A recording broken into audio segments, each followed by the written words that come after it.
episode number 67, your first official episode of the new year from us, because this is the first time we're all back in a room. Actually recording. I've been in other rooms.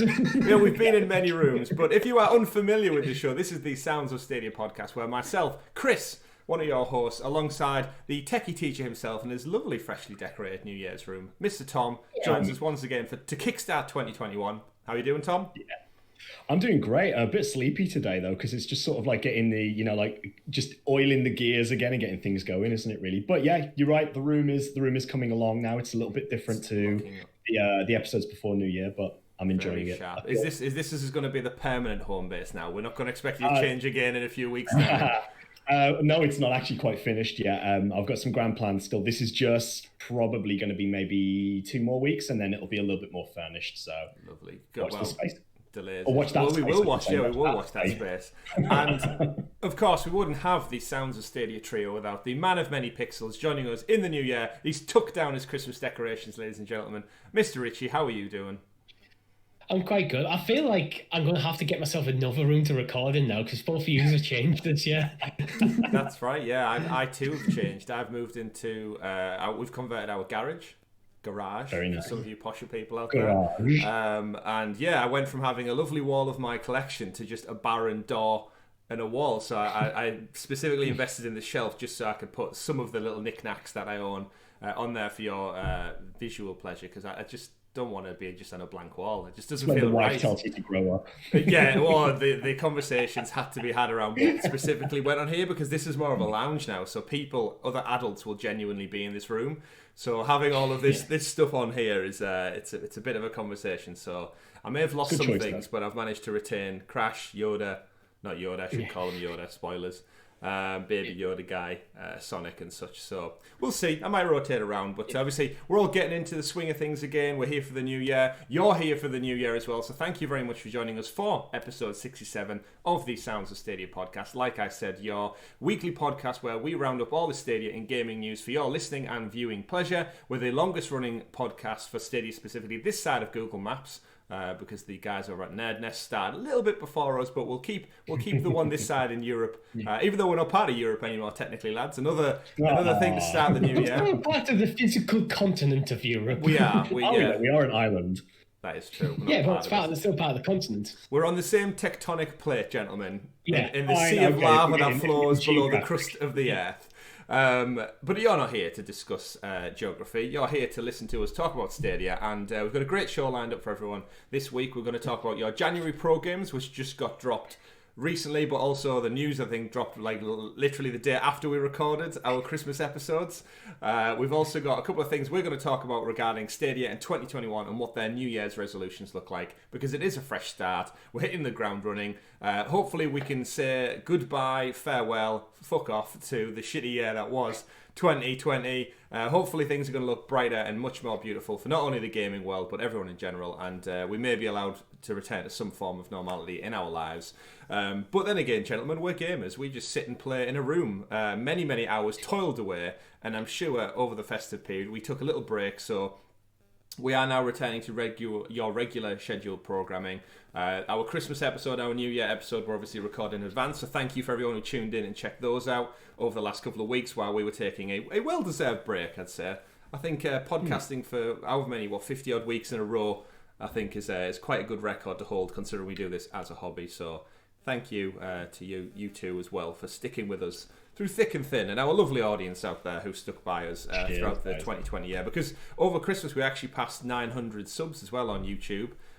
We showed some stats last time. It was over 10,000 downloads on podcast services, so we're getting there. We're creeping up on that 1K, guys. It's within reaching distance. It's so close. It's so close. So just taste the sweetness now. Yeah, 99 subs in what's that quote? 99 problems, but a YouTube account with limited reach and engagement isn't one. But here we are, doing a podcast for your listening delight. But let's have a look into it. So I wanted to kickstart this show. Obviously, we haven't really been up to much Stadia-wise due to our extended break. But no doubt we have played some things over Christmas, and we did have some things scheduled in to go for your viewing pleasure. So we all enjoyed video game 20 questions. as part of the post show. If you've not checked that out yet, go watch myself and Tom, Richie and Tom, team up and try and take down the video game 20 question challenge, where they try and guess a Stadia game within 20 questions or less. I believe the current record is held by you and me, Tom. It is. Smash that last one. It will never be beaten. I don't know. Go and check out the episode. You'll have to go and check that out. And obviously, Richie, you and me, we finally recorded our episode of Guilt, the finale. We did. That went up this past Saturday. Yeah. And the only piece of recording we actually did over the Christmas break, actually, that was Guilt. So we did actually break from our break and get that in the bag because we wanted to make sure it was done and wrapped up for everyone. Fantastic game, and to my surprise, gentlemen, it's actually no longer claimable on Pro. No, it ended on the 1st of the year, so just like that, if you've not claimed it within the year, you'll have to go buy it now. Which, to be fair, if it comes at a decent price, I would highly recommend it because myself and Richie, I know Tom, you finished it many moons back. It's a fantastic game, and I'd be really intrigued to see where they go with it if we ever see a sequel. Yeah, I think it's one of them. It being on Pro for and claimable for an entire year is pretty good. If you haven't claimed it at this point and you've had Stadia, it's like, why? I want to say as well, because I think it's a game that, I mean, as a Stadia player as well, I feel a little bit sort of undercutting them here by saying it, but I think it's a game that actually very much deserves to be on other platforms as well. I thought it was that enjoyable. It would be a good game to play on the Switch, for example. It seems like it sort of lends itself to that sort of player base quite a bit.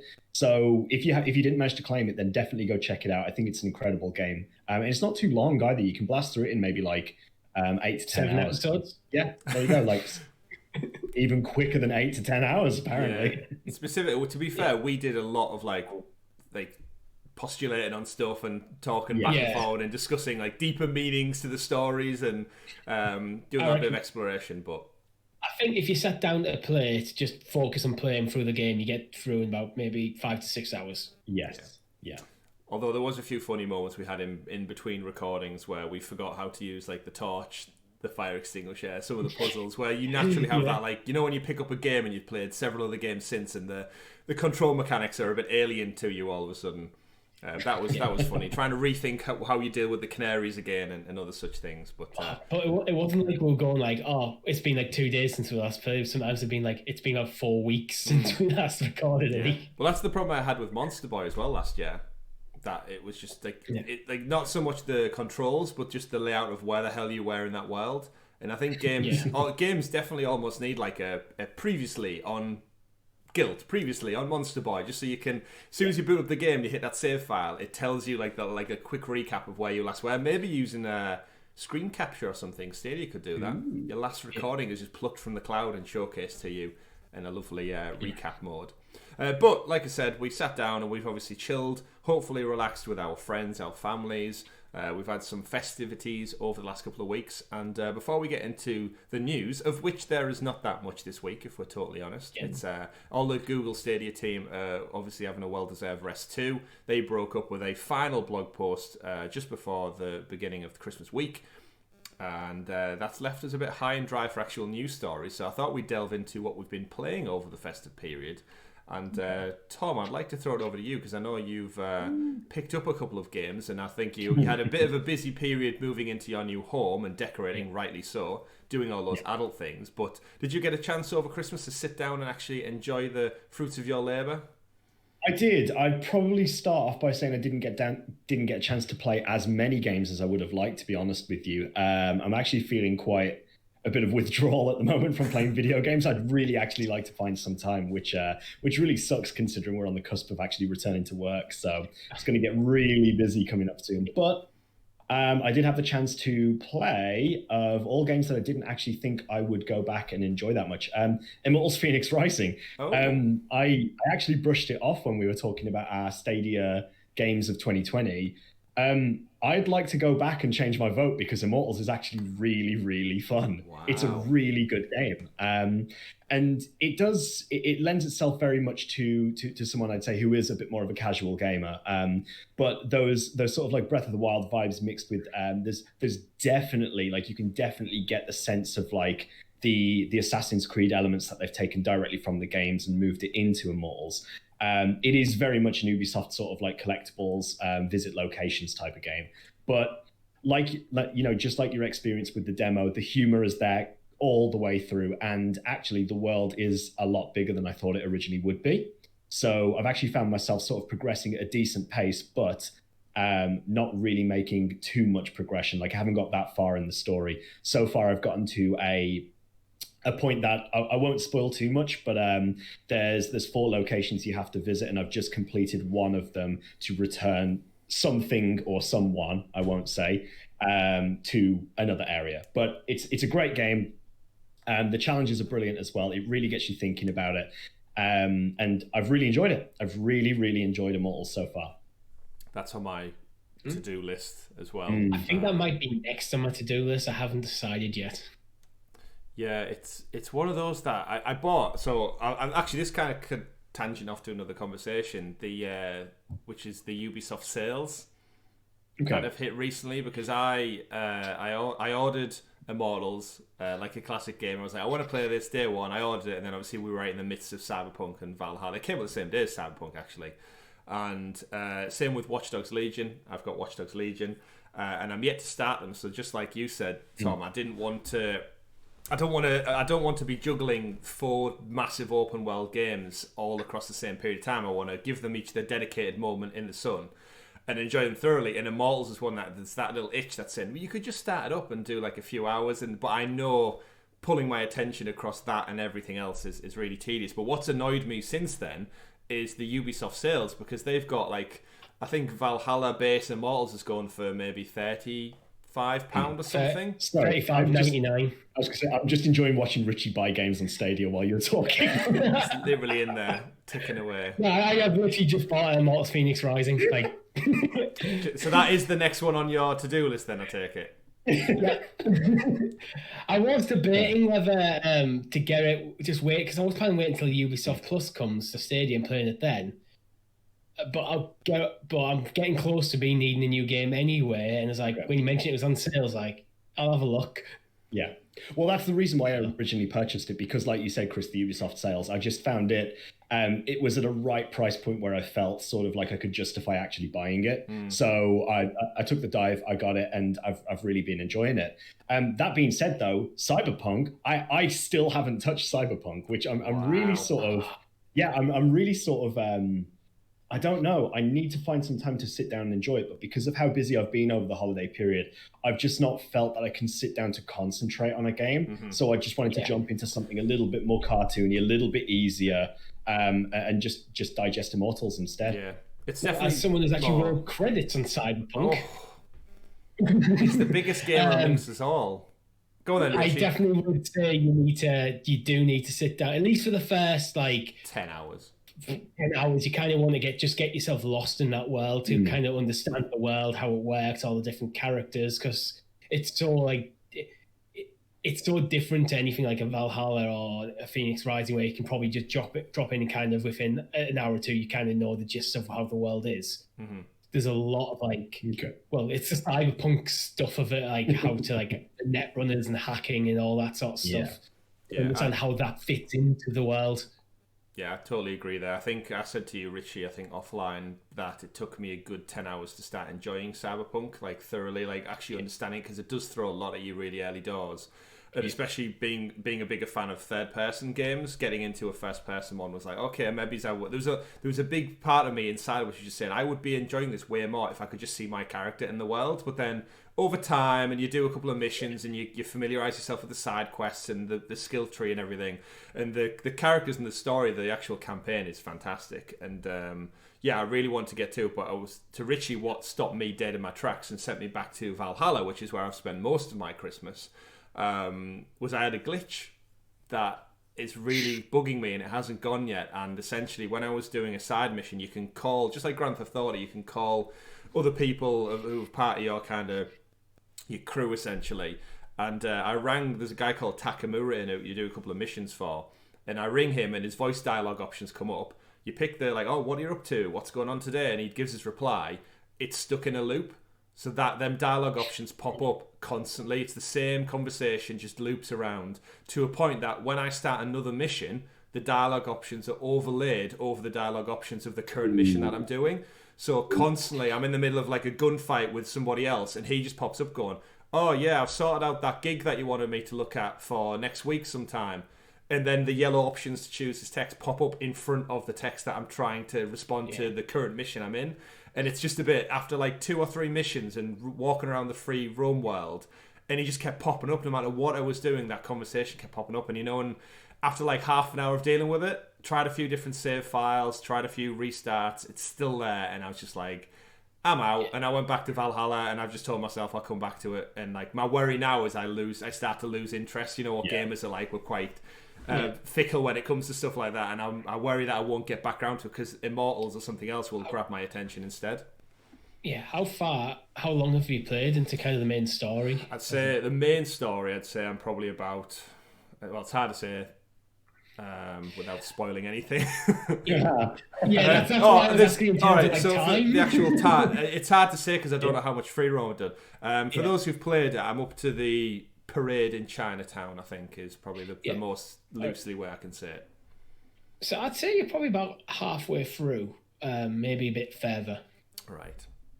But whereas me, I've just arrived at Night City with met up with Jackie, and I'm off to see someone to sort something out. I can't even remember, because for me with Cyberpunk, I got stuck in the VR train for like the longest time because of one bloody thing with like the stealth. Did you guys encounter is that the where issue you have with to stealth? sneak past them, but you also have to walk right past his field of vision? No, it wasn't that one. It was the one prior to that where you have to sneak up and like stealth attack one of the one guy on a platform. Every time I snuck up on him, I just suddenly would just be creeping, and then I'd just be up and walking, so he'd just turn around. Oh yeah, I've had that bug before. Sometimes I don't know what it is, but sometimes like you'd be sneaking around and suddenly your character just stand up. Yeah, and just stands up out of nowhere. Honestly, the only way I figured out to fix it is to quick save, which good job there is a quick save, and reload. That is my approach to fixing most of the bugs. I've had bugs like where my weapon won't fire, or it won't reload, or it will just continually fire, which is annoying when you're in a civilian area. But I've had loads and loads of bugs. I've been run over by my own car. Yeah, fantastic. Fantastic. Self-driving cars in the future. The favourite one, though, I think it seems to start occurring if you've been playing for quite a while, is, at the bottom right where it says, like, press Y to, like, unholster your weapon, to draw a weapon. It'll just keep stacking up press Y to draw a weapon. I think the highest stack I've had is, like 6 or 7. It's like Tetris. It's a UI glitch, and it doesn't affect the game at all, but it's I can just, every now and again, looking to be, like, 3 of them there. Yeah. Are you sure that's not somebody actually hacking your optics, though? Possibly. Well, I mean, that's the fun, ironic thing with the game is there's actually a few moments when like the actual visuals, like they glitch and they phase out, and I'm thinking, I wonder how much this is covering up actual glitches and errors just by the distortion. It's like it's supposed to be there. It's part of the aesthetic of the game.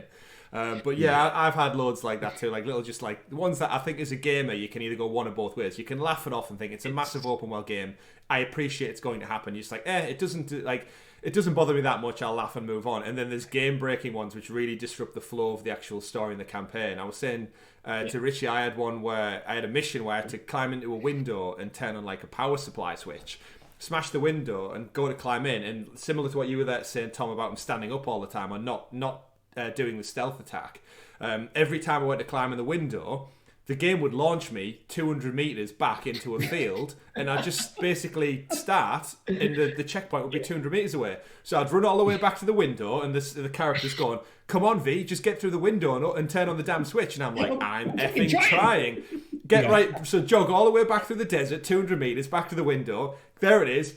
Go to climb through, and then it starts the animation, but then as soon as I get like one leg over the window, it just goes boom and launches me 200 meters back into a field.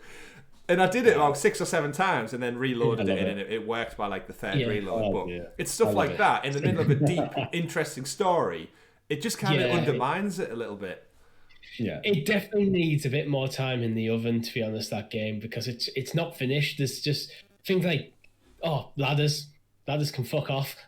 It's impossible to climb ladders. You climb up the ladder and you suddenly just fall back down.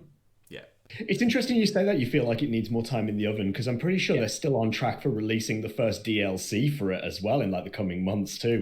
They said they're still planning on releasing the early 2021 DLC. So anyone working on that DLC should be taken straight off that DLC and put into getting the main game. I thought you were going to say taken outside and shot.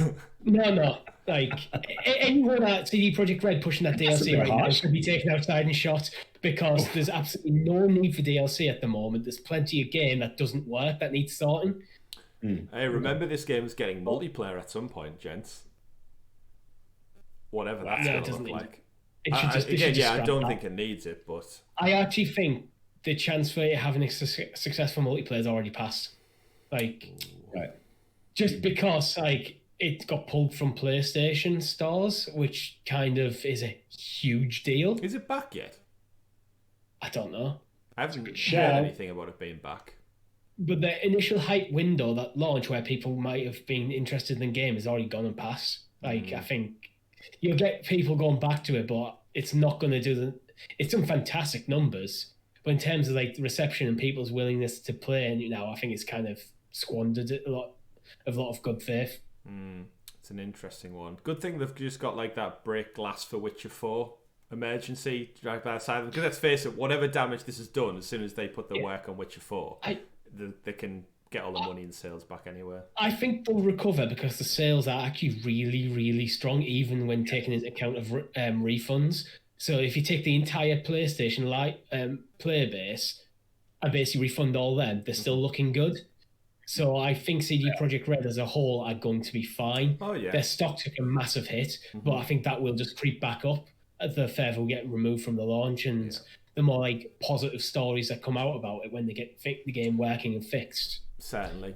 There's definitely a whole conversation to be had around the morals, and they knew what they were doing, and the game trailers they put out, they wouldn't let press have early access. They only give one review copy to influencers, and that was on PC specifically, and it's the tactics they used to cover up a lot of this launch was it didn't seem to be the CD Projekt Red we've heard so much about and we praised them for over the last half a decade since The Witcher 3's rise to fame.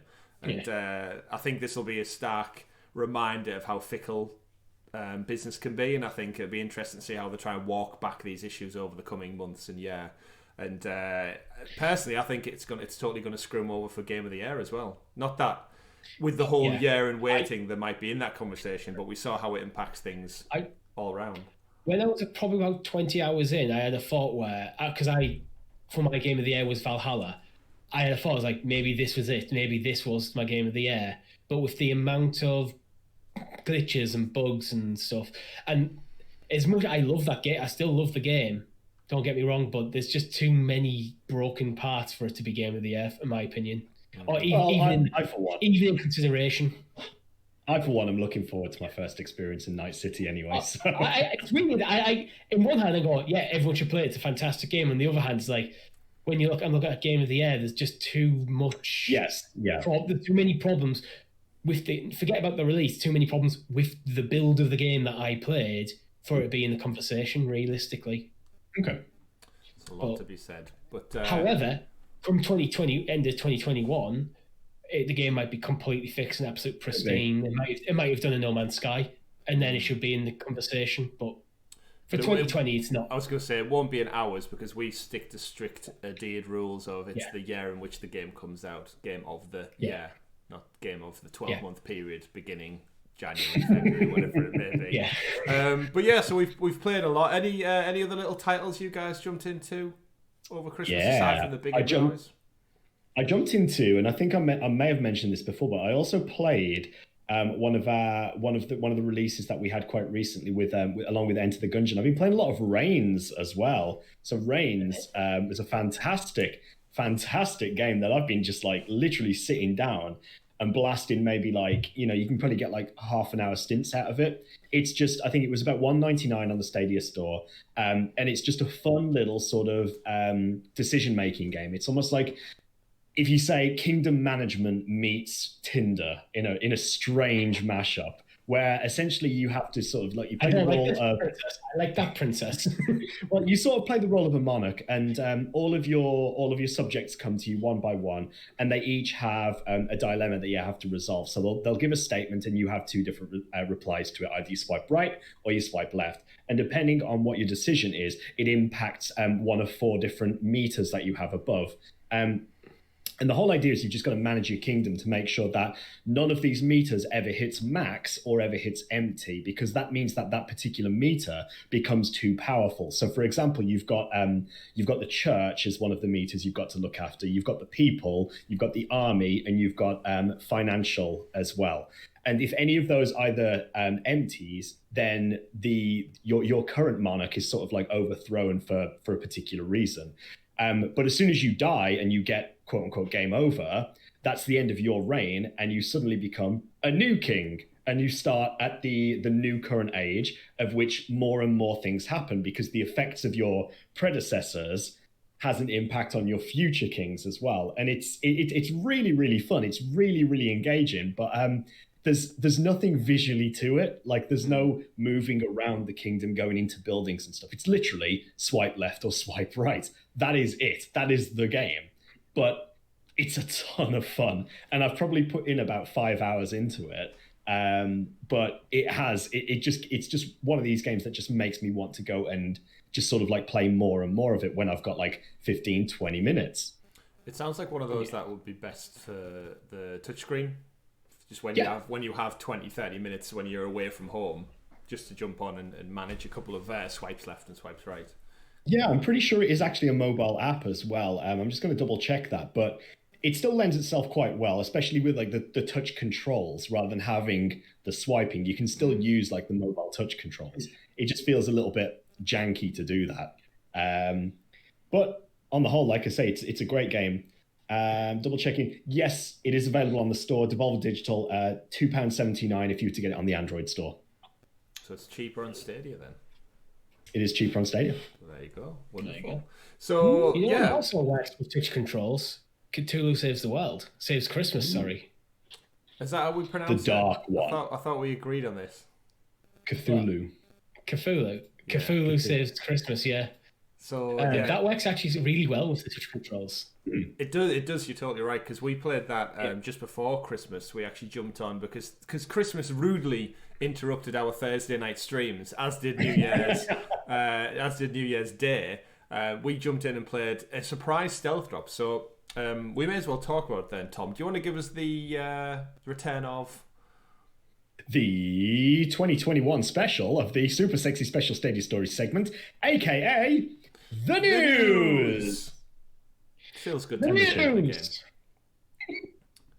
And with the news, like Richie alluded to there, the kind of last story we missed out on was the surprise drop of another free pro game. They seem to be doing this to us because it's going to come up again in the next news story. But yeah, Cthulhu Saves Christmas dropped as additional pro game on December the 22nd. So just in time to save Christmas, gentlemen. In fact, he got in there. Me and Richie did a first look Let's Stream on the Wednesday before Christmas. And we had a great time with it. The comedy in that game is so fun.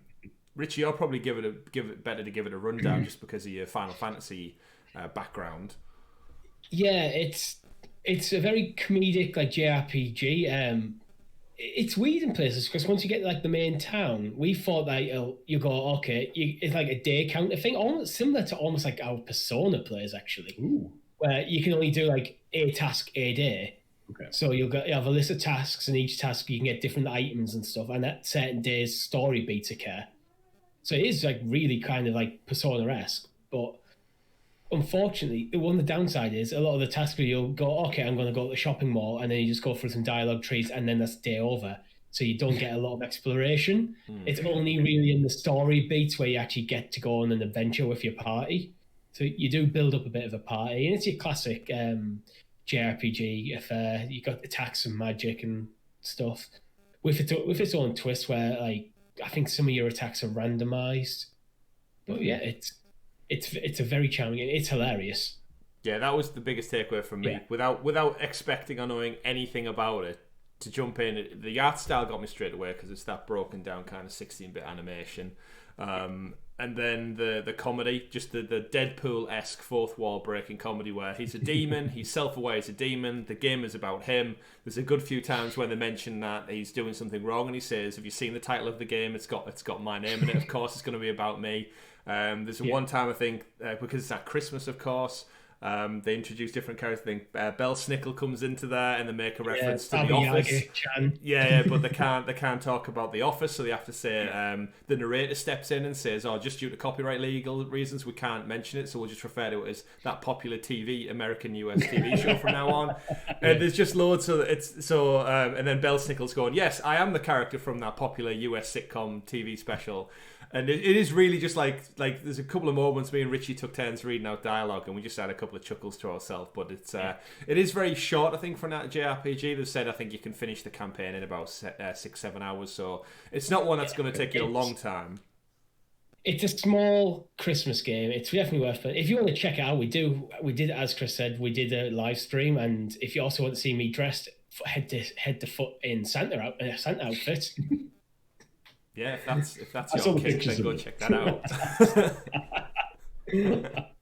But no, we had a great time, and I think the biggest thing for me was it was another pleasant surprise out of the blue from Stadia to give us yet another game. So that took us up to 6 games, I believe, for pro games for December, and then that brings us on to our next story, which is, of course, the January pro games were announced immediately after that.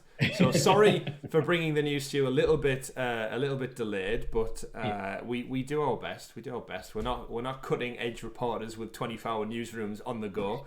So after we played Cthulhu Saves Christmas, we also got our January pro games only a few days back now. So if you're new to the show, you're new to the channel, you can go claim those right now. Don't forget to do that. I've seen a couple of people on social media starting to ask those age-old questions of, do I keep my Pro subscription? Will I lose my games again?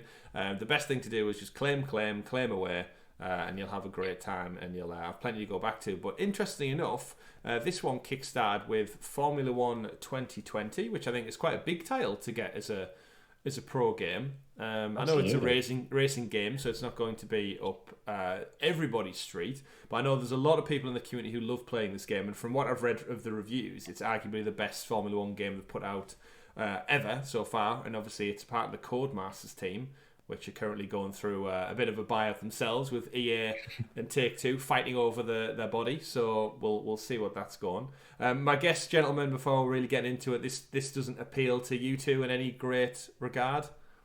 Again, it depends on time. Probably not, but there've been a couple of occasions where I've just booted up the old games. Like we got Grid as part of Pro quite a while ago. And you know, there's a couple of instances where I feel like I just want to jump in just to do a quick race. Mm-hmm. So I might give it a shot. If I see like a big Stadia community event or something, I might jump in and play something there. But other than that, no, I'm not going to sit down and put hours into it. It's just not that kind of thing for me. Yeah, I'm exactly the same. I'm very unlikely to jump in. Maybe if it is a massive Stadia community event going on that has it, I'll jump in to learn the basics. But I know there is quite a big following for things like Grid and F1 in the Stadia community. So there's definitely great content out there for people. But yeah, I think it's the Stadia racing community.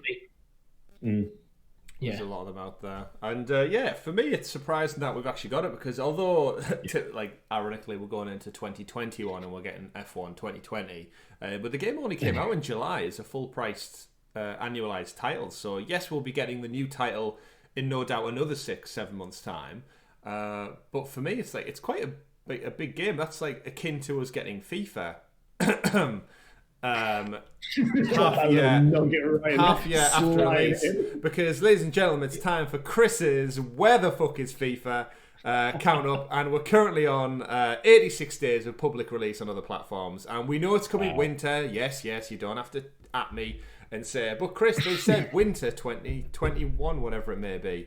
I just want a date. Just give me a goddamn date we can look forward to, and I'm not going to let this go until it's out, because I want to play FIFA. I actually played it on PS5 with my brother over the Christmas period, and I'm just thinking, like, do I just get it on PS5 because it looked great? I haven't played it in a while.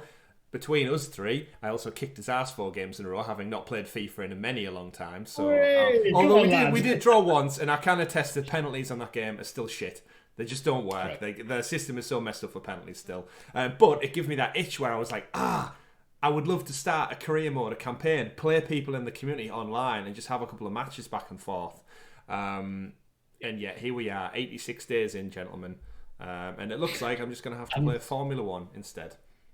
I must admit, I had the thought myself of over the Christmas break, because there was a lot of football going on. I was like, I fancy playing a football game. So I was like, looking at my PS5, I was like, I could, but I've chosen not to. I want, again, I keep saying this all over, I want to play it on the move. I want my phone. I want to be able to play it on my tablet and not be stuck to the living room TV with the PS5. But Richie, it did drop down to a sale price as well. So this is back to the age-old question when it drops on Stadia. Hopefully, maybe this month. My guess is it's probably going to be late February now. What price do we think we'll see it at? I'm guessing 35. I think it's probably what's the price on PlayStation at the moment? 35. So yeah, probably 35 then. But I think for me to even consider it has to be sub 30 at this point. Really? Okay. Because we are season's already gone. Yeah, I agree. Yeah. Although it's still a weird, messed up season with games being postponed and stuff. But either way, so hopefully we'll see more titles, and maybe it may come as a pro game, Richie. We may see it come Christmas as a pro game. If it comes as a pro game, you'll get a lot of forgiveness. That's true. It won't. It won't. But yeah, and hopefully we'll hear about that. But other titles we got as well. Hotline Miami. So Richie, you gave us a first look at this way back when it dropped. If you've not played Hotline Miami, anniversary stream. It was. You're right. All many moons ago, when we were all allowed in the same room very briefly together. That was a while back. It feels like an eternity ago as well. That's actually the last time all three of us been in the same place. That is true. It really was. It really was. Such a shame. But yeah, so Game of the Year 2012, Hotline Miami, 8 years late to the party, drops on Stadia Pro. But you know what? Age doesn't matter for this game because, the art style is eternal. It will hold up anywhere. If you've not played it already, really, really fun. Soundtrack is absolutely amazing. And you can just have really quick, daft murdering madness with it. And it's great fun. So go check that out for my recommendation. We also got Figment, which we know was one of the Stadia Makers games. We're expecting the sequel at some point this year, but as part of that agreement with the Stadia Makers program, they were going to bring us the prequel to the sequel coming out, and we finally got that. Looked again, story-based, kind of asymmetric puzzle world. You have to go and explore. It's like this little cat person thing. I don't even know what it is, but Figment is out. Figment Creed Valley, I think, is its full title. Little whimsical puzzler there. So if you're into more slow-paced action puzzle games, go check that out. And Tom, one for you. I believe this one is Ari and the Secret of the Seasons. Is this one did you buy this? Is this a pro game you bought or not? No, this was a game that I think we talked about in a previous episode, and Richie also expressed some interest in it. But one of the reasons why I decided not to buy it, even though it was very tempting, was I read a lot of reviews online saying that the world just didn't feel complete. It felt too absent of life, which is kind of ironic considering the whole idea of the seasons and everything around it. But I thought you were going to say the world right now is absent of life. I mean, just you go on the streets and there's no one there. Tier 4. But it's another one of these games that now we've got it for free. I'll absolutely jump in and try it. I think the idea of being able to control the elements is almost like a fun little mechanic as part of a platforming adventure sort of play style is very different. It's very, very unique to an experience I've never tried before. So I'll give it a shot now. Absolutely. I think it's the best thing they could have done. I think I'm definitely going to give it a shot because I actually forgot. I claimed it a couple of days ago when it came out, but I was still neck deep in Cyberpunk, so I wasn't really thinking about what's next. So I think maybe I'll give Ari a shot before I jump into Immortals. Bit of a palette. I imagine with it being sort of like another indie title as well, it's not going to be as long or as fleshed out as something like Immortals. So it's probably one of those you could get done before jumping into it. Get it done, yeah. Get it done. It goes back, and another one actually. We'll wrap up with the last game, and I've got a point of contention again for you guys. But similar to Cthulhu Saves Christmas, when the games launched on the 1st of January, we also got El Hijo, however you want to say that in Spanish. Also dropped, but surprisingly, it wasn't in the blog that announced the games. It just dropped with the pro games for January. So this is now 2 months in a row we've had a stealth drop of another title, which actually takes it up from 4 to 5 for January. So 5 games for January, ladies and gentlemen, you can claim. Obviously, we've mentioned this. I think this is another one that's probably been on, I think it was your radar again, Tom, to buy. It looked really interesting. And then it goes back to the age-old question. Why would you buy an indie game on Stadia when I'm right in thinking this game and Ari and the Secret Seasons only came out in November, right? Yeah, very recently added to the store. Ari was I'm very much with you. It's like why? You keep bringing out games, and a couple of months later you get them free and pro. And it's like, as someone who has no intention of getting rid of my pro subscription, it doesn't make sense for me to. It's quite annoying. It doesn't make sense for me to support the developer. Mm-hmm. But in some ways, it means I'm getting to play games that I wouldn't have otherwise forked out for. Because like over Christmas, if this didn't come in pro, I think I probably wouldn't even touch Ari anymore. I think I would have completely moved on from it. So it can work for some games, but in other ways, it's like, oh, an indie game comes out, it's like, no, I'm going to hold on to my money. Yeah, I just know you just know that there is that one poor soul out there who these games are like right up in their wheelhouse, and every month they go, oh, you know what? I'm not into the big AAA. Cyberpunk doesn't do anything for me. Valhalla, it's too expensive. I'm going to spend my money on some indie titles and get some really like good cash value out of these because they're cheaper. I play them forever. And then month on month, there is what I'm guaranteed of all the Stadia players, all 5 of us, there is one of them out there who has bought the same like indie title every month, and every following month they've been like similar. I know we joke, Tom, in jest with you. Every game you buy is an indie title goes pro eventually or very quickly. But you know for a fact you're just obviously a one-person case. But there must be so many people who Ari really interested them. They bought that. El Hiyo really interested them. They bought that. And all the other titles they bought. And every other month they're getting screwed over by it going free on Pro. And it really just posed the question, why would you buy any indie games on Stadia right now? I think for me, if there's a game I really want to play and I buy it and I've played a lot of it and I've really enjoyed it, I felt like I got my money's worth, and then it comes on Pro like 2 months later, I would always look at that and go, well, I'm happy with my purchase, although maybe a part of me would want to wait, but I don't know. It does dissuade me from like giving indie games a try on Stadia. Mm-hmm. It really does.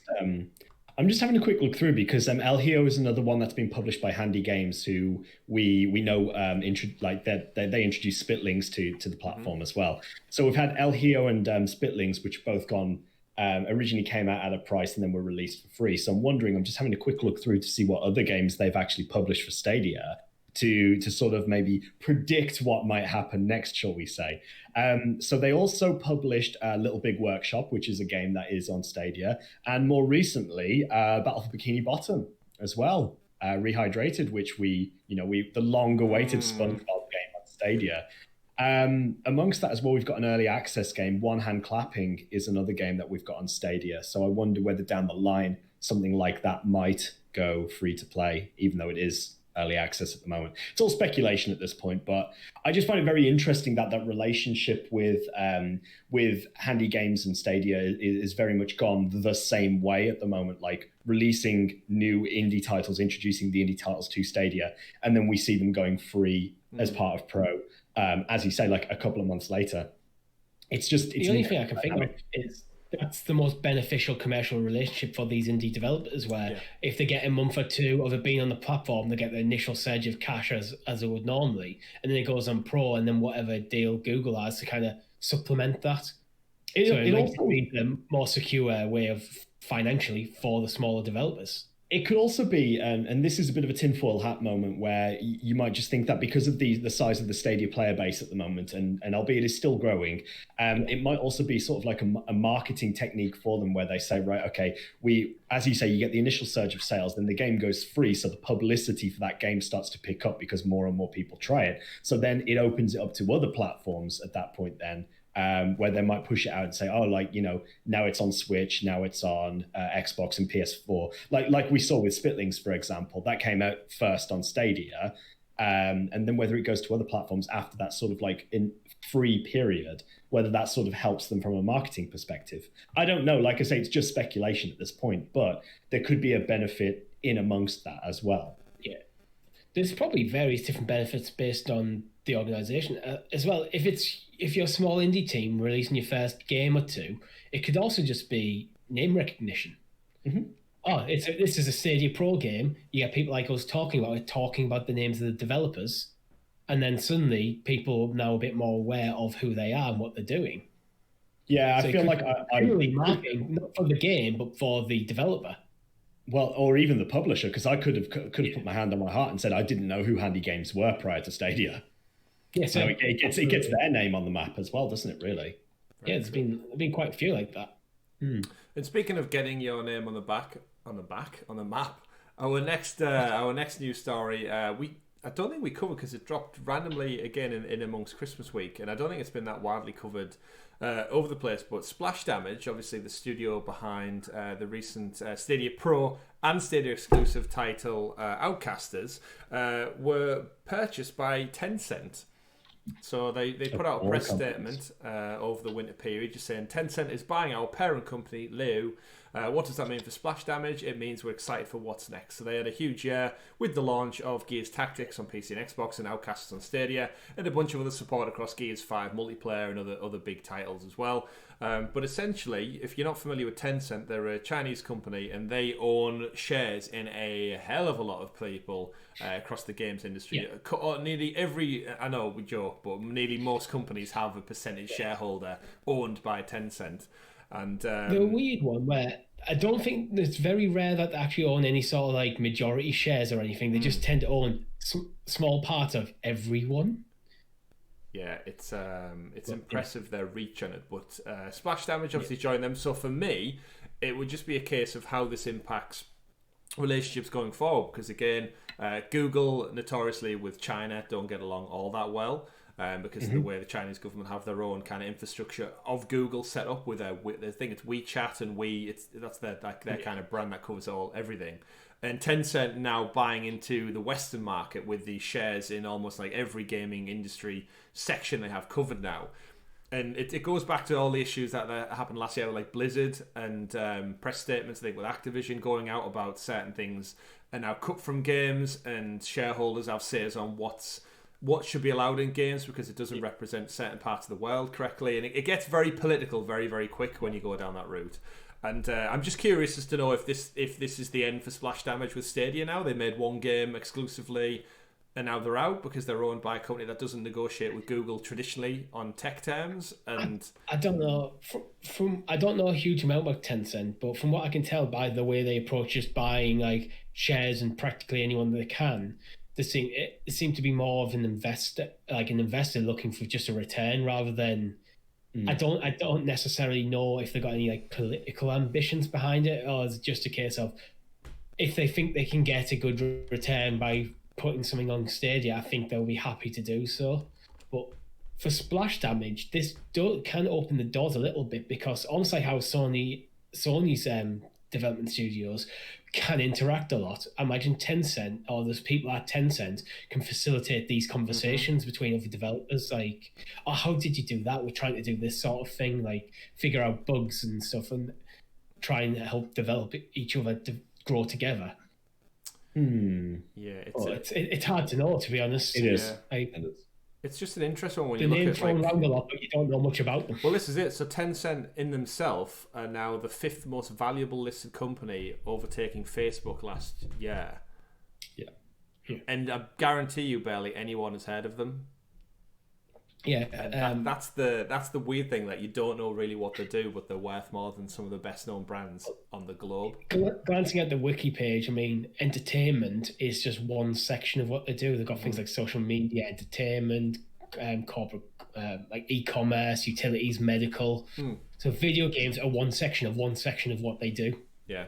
This is why I think that they're more looking just for it's an investment. Almost like an investment. We're just wherever we think we can get a good return, we can, because they're actually the outright owners of Riot Games, who make Valorant and League of Legends as well.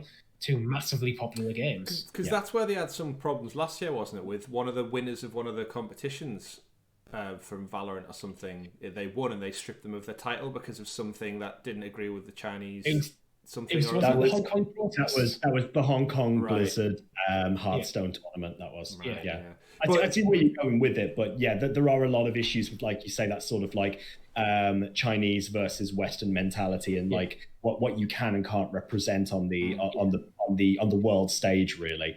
And it does sort of raise questions because you're dealing with a large Chinese like conglomerate company, essentially like a massive corporation, and because they're under the banner of the Chinese sort of mindset, that the government in China, I'm really trying to stay away from politics. Apologies if anyone really trying to, but like the Chinese government will always sort of like have the bigger say in what they do with their actions. Like as they, Tencent, are now the owners of Splash Damage, should there be something that Splash Damage do on a global stage, the Chinese government could very much have a say in what Tencent do to control that, is what I'm trying to say. What I think it is, because they own 5% of Activision Blizzard, I think they want to maintain a good standing with the Chinese government, so something that is done under a company that Tencent have shares in, even that all the way down to like the esports level,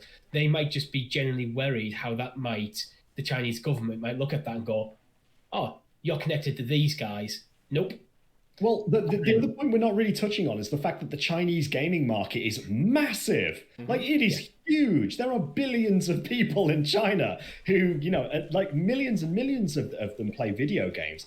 And we're sort of only looking at this from like, what does it mean for Splash Damage from like from the Chinese angle, but the other way around as well. You're introducing Splash Damage games essentially to the Chinese market as well. That it sort of gives them an avenue to publish things in China as well, and that could be massive for things like Outcasters, should they ultimately. I'm just making some sort of speculation here, but does it always remain a Stadia exclusive? I don't know, because again, we can always throw around this label of an exclusive game, but we can't say what that's going to be like in 3 or 4, 5 years.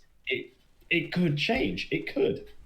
Well, Stadia, if I had to guess, no. I don't see a way for it to, unless Tencent buy Google. I think if I had to guess, I think this is probably going to be a net positive for Splash Damage. I don't know whether it's good for Splash Damage's relationship with Google. I think it's at best you're looking no change there. But I have, with when you have one company that is involved in like the political side of one massive country in the world, getting the fingers so wide across a single industry, that's always for me a slight cause for concerns. Like, how far does this go? Because I'm going to throw something else out. Sorry, I'm going to throw something else out as well there. Tencent have been working on cloud capabilities for gaming as well.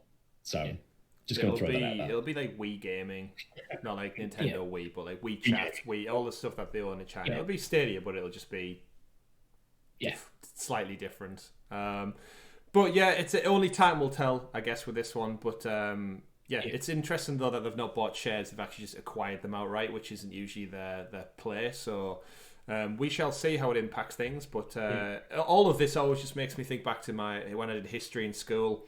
And the lines between communism and capitalism are certainly being blurred right now in the world when it comes to money and who spends what and who gets how much money certain companies own. But either way, that's if you want to, I'm sure there's 1,000,001 political podcasts you could go check out that delve deeper into that. But we won't be doing that because we're here just to talk about Stadia and Stadia games in particular. Splash Damage, of course, being one of those studios. And just to kind of wrap up the show, gentlemen, for this week, which is our return to the podcasting studio, I wanted to just cast our eyes forward into the beyond of 2021.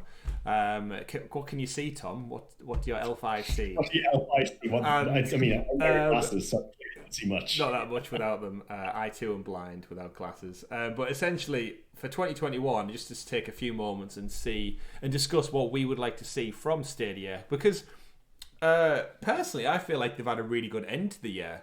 I think 2020 they wrap things up with the fantastic launch of Cyberpunk, obviously running better on Stadia than anywhere outside of the PC world. And I just think generally the consensus in the public eye, journalistic side of things, they've really, really turned a corner these last kind of 3 or 4 months with their marketing, their Twitter account. Although I wish they would stop replying with the keep tuned for our latest updates and social media channels for that. There was one on that one. I saw someone tweet before. I think one of you two might have showed me. It's like someone was asking when they could download Stadia games. Oh, play it offline. And like, keep tuned the Twitter account for the latest updates. You've got nothing to share about that. It's like, yeah, you do have something to share about that. It's not going to happen. It's the game's the concept of the platform.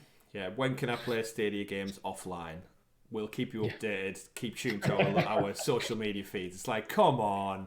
But jokes aside, some of the things we're going forward. So I've got a couple of bullet points, gentlemen. I'll just throw out to you both. Missing features for Stadia. So in 2021, what of the missing features, either promised or expecting, would you like to see come to Stadia across the next 12 months? The ever elusive search feature might be a good one, first of all. I definitely have an issue with finding games on Stadia now. I have now cracked the 100 game collection. Damn. So I'm struggling. Especially with, as we've talked, like, what was it, 7 pro games for December? Like that, you rack up the games very quickly, and I for me it doesn't necessarily need to be a search feature, some sort of user customizable UI. I like a folder system, so I can just put games in certain folders and go, there we go. Or maybe like a pin board system, so my favorite games I can just pin to the top of the list. So there's multiple ways to do it, but just generally a UI overhaul. UI overhaul. Yeah. I sort of agree with that. Yeah.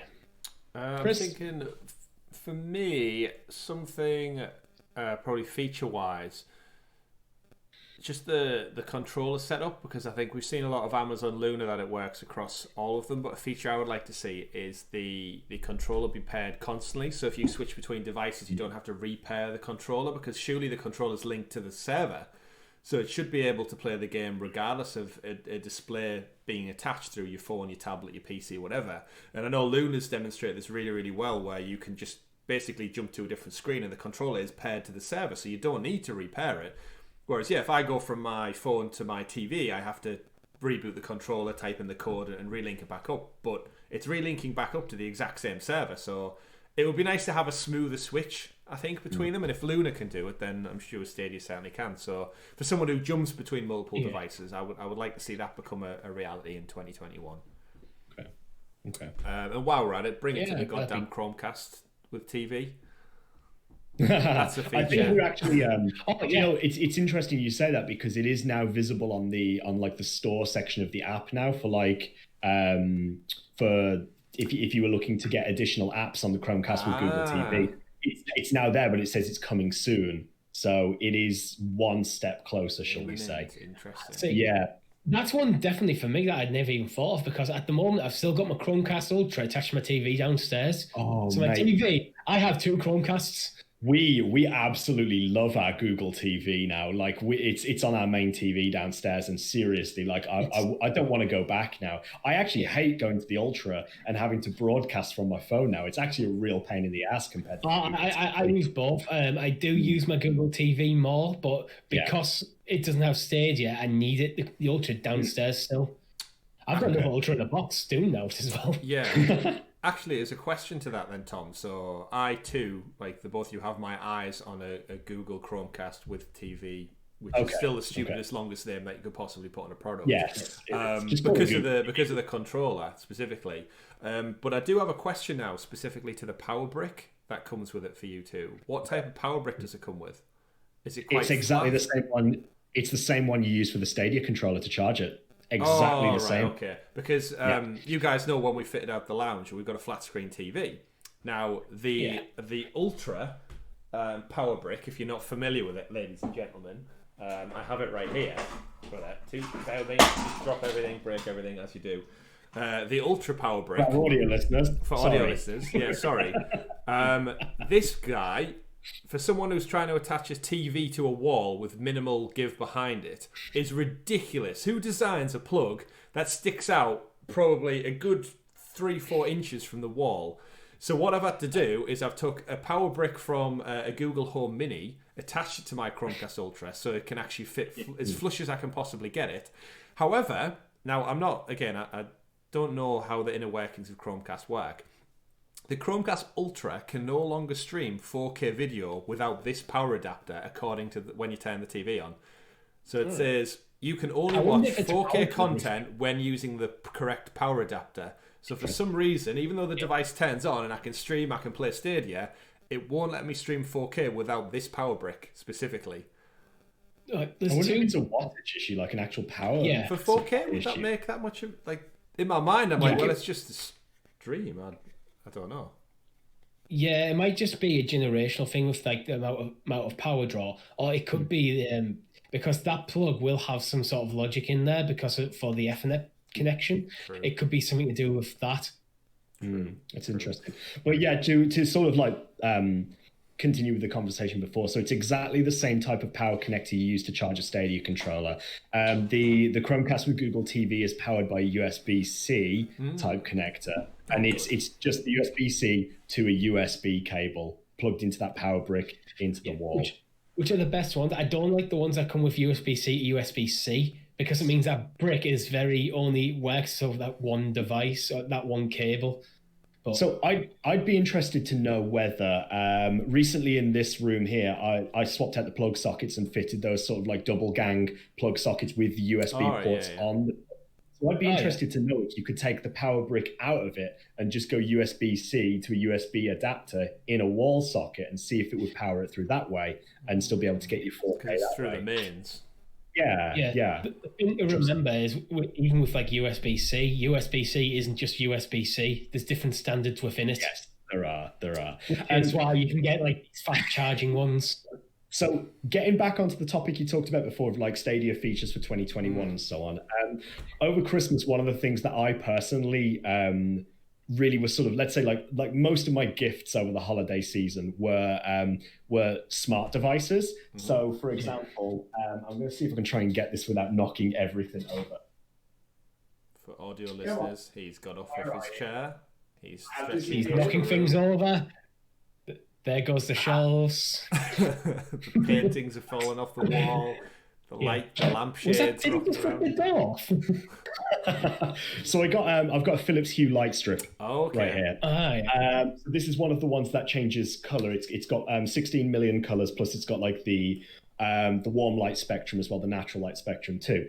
I've been thinking long and hard about this because I also bought some additional bulbs for the house as well. And actually, in this room, I've got a new ceiling light which I've fitted three bulbs in as well. Stadia, Google, home integration.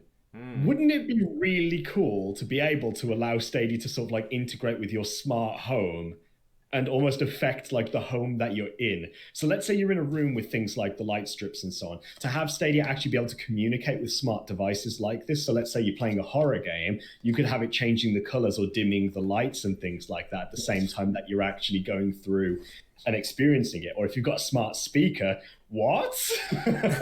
You've got sound going on.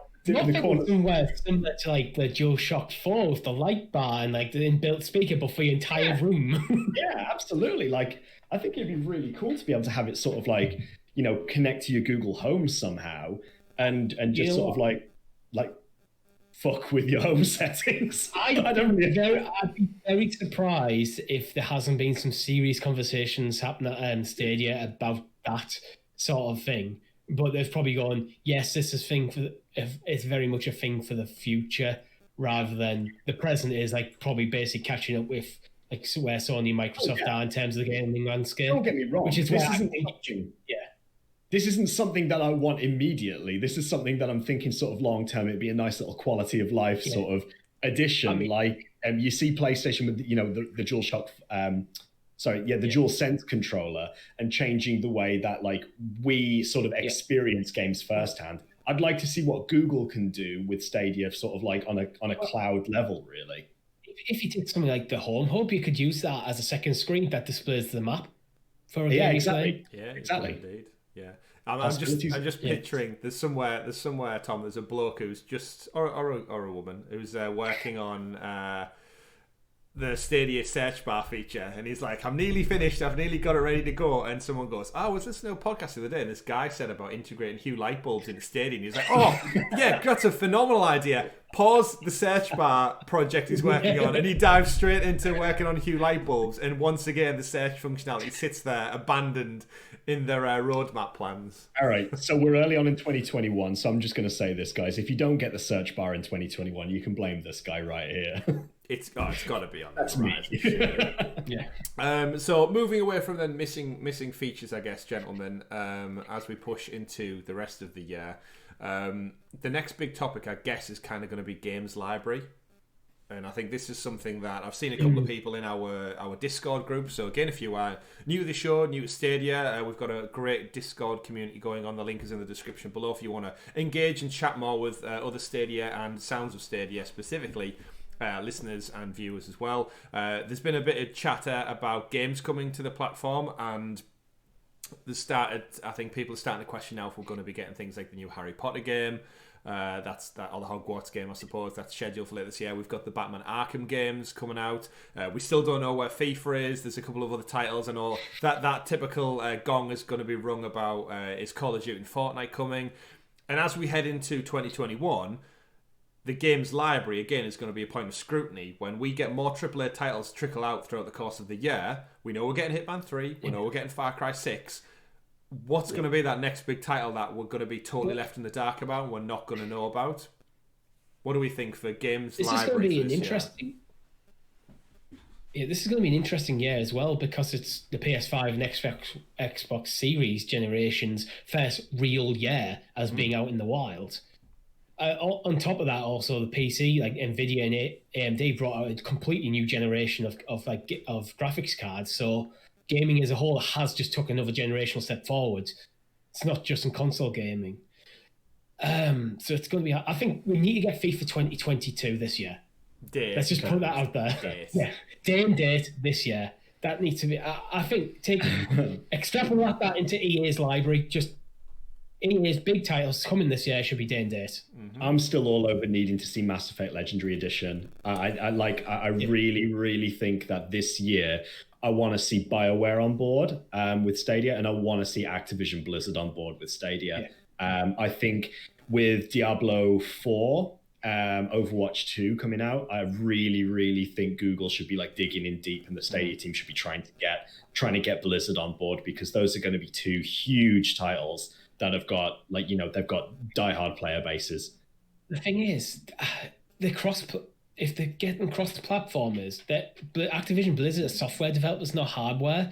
So if there's a long conversation, if you get a cross-platform, I think Activision Blizzard might be worried about player base and most of their games being multiplayer, predominantly anyway. They might be worried that too small a player base, we're not going to get the investment on the return. But if it's cross-platform, then that should be not a non-issue. True, but we've also seen what Cyberpunk could do on Stadia compared to other platforms. So if Google get another win like that with Stadia, with a game that plays really well on Stadia and is instantly accessible compared to on PC with a 7-hour download or this, that, or the other, then I really think that we can again sort of capitalize on that sort of increase of player base, because it definitely worked with Cyberpunk. Definitely worked. We've seen that player base grow now. So I think if they can sort of get that sort of thing going, maybe like once per quarter, then by the time those games come out, hopefully we should be in a position where, fingers crossed that we do see them on the platform. For me as well, there needs to be, I think, upgrading Stadia's hardware at some point, because after playing a bit of my PS5 and playing Stadia, there is a difference. Like Cyberpunk works so well on Stadia, but most other games at the moment are looking better on PlayStation and Xbox again. And so even if a game comes out on both platforms, you kind of need to be at least hitting the same level of quality of performance for the games, or close enough.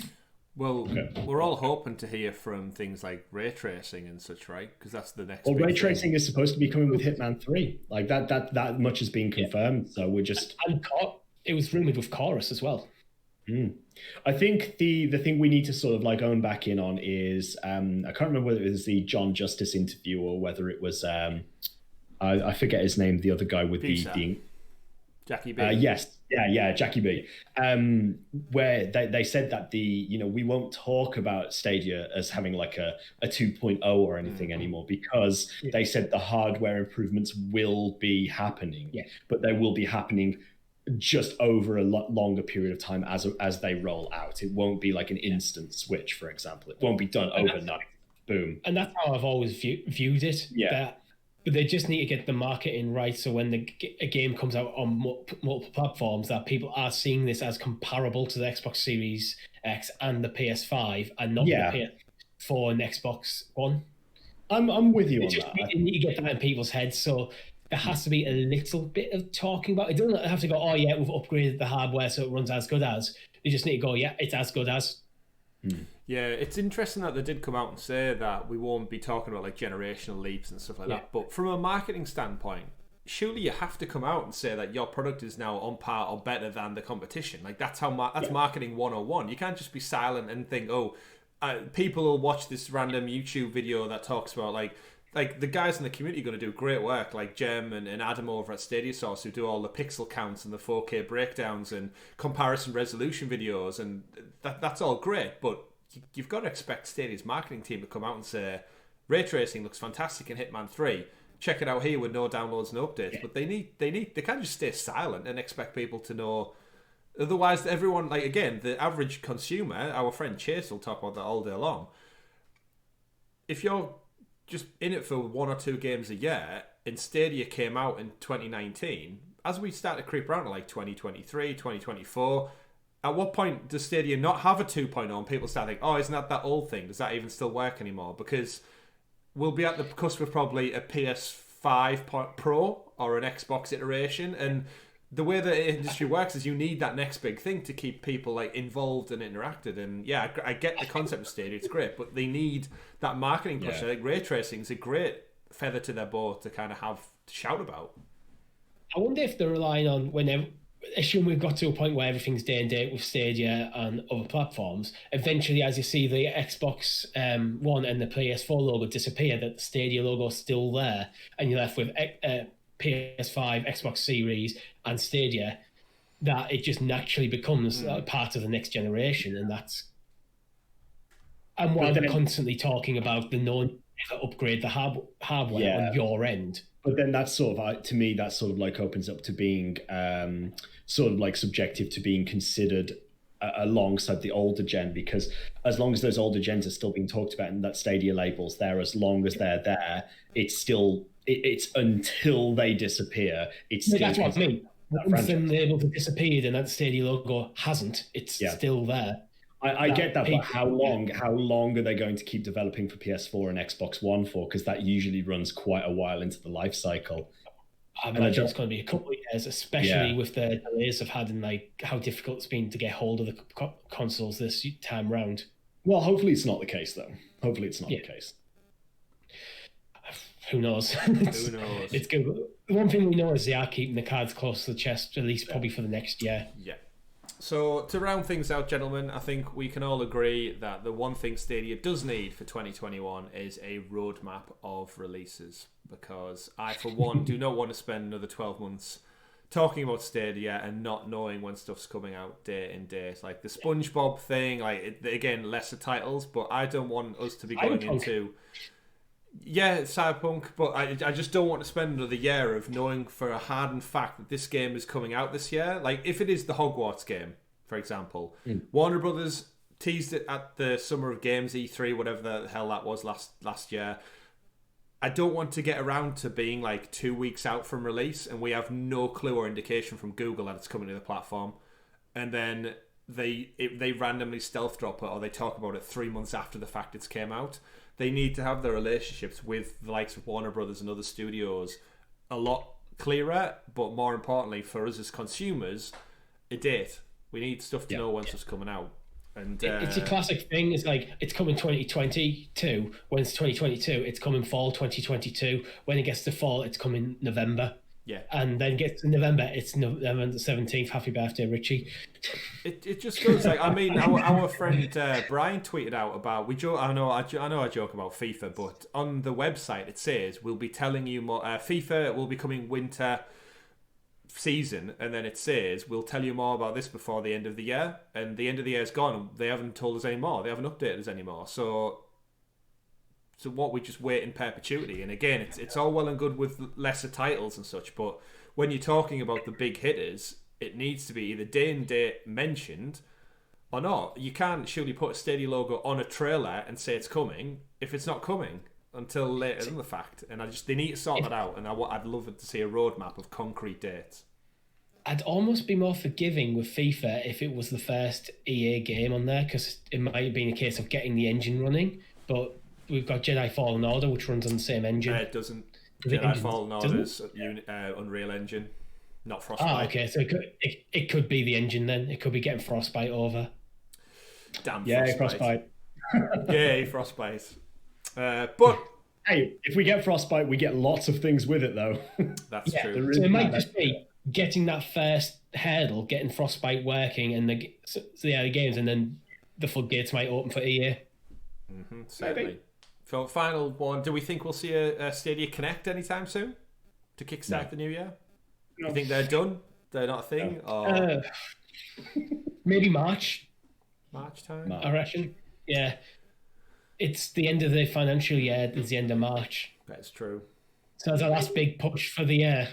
Maybe late February or early March. Because we are kind of in for a few quiet months, aren't we? Just in the games industry in general, not Stadia specific, but we've got Hitman Far Cry in May, I think it was pushed back to. We've got Riders Republic from Ubisoft as well in February, I believe. But aside from that, it's quite quiet on the gaming front, so we shall see. We had a lot condensed into the last few months. Really so it's going to be almost nice to hit the backlog a bit. Yeah, get into it. Dig in, grab your spoon and delve in, gentlemen. Yeah. But that is it, ladies and gentlemen, for episode 67 of the Sounds of Stadia podcast. Thank you once again for tuning in and joining myself, Chris, Tom, and Richie talking about all things Google Stadia and gaming. And of course, we'll be back this week with our regular gaming stream this upcoming Thursday, so we'll no doubt be delving in and having loads of fun with the community and you lovely people out there as well. Don't forget to like and subscribe to the channel if you haven't done so already. Share us with your friends and help us really push this year to that 1K mark. As soon as we pass that 1K mark, it all changes, is what I've been informed by our friends in the community. Everything changes. People get, what is it? Top chat? What's the thing everyone seems to buzz over? Super chat. Super chat. We get our own custom emotes. Richie will wear a party hat. May even shave the beard. We'll see. No promises. No promises, but I've heard it's great things, so we're looking forward to that. It's on the horizon. It's almost within reaching distance, and we'll only get there with your continued support and love. And again, if you want to give us that bit of support, go that extra bit further in 2021. If you've enjoyed our content for the last year and a half, check out patreon.com/Sounds of Stadia. We'd massively appreciate any additional support you can give us to improve and invest in the tech, like new cameras, microphones, PC, all of the many, many thousands, and I'd say thousands because literally it is, that we've invested this last year to make the content better for you, and hopefully you've enjoyed it. So thank you very much once again for your support last year. As we delve forward into 2021 and beyond, we'll be here with you alongside Google Stadia. Thank you very much for watching this week. Take care. Game on. My name's been Chris. I've been Tom.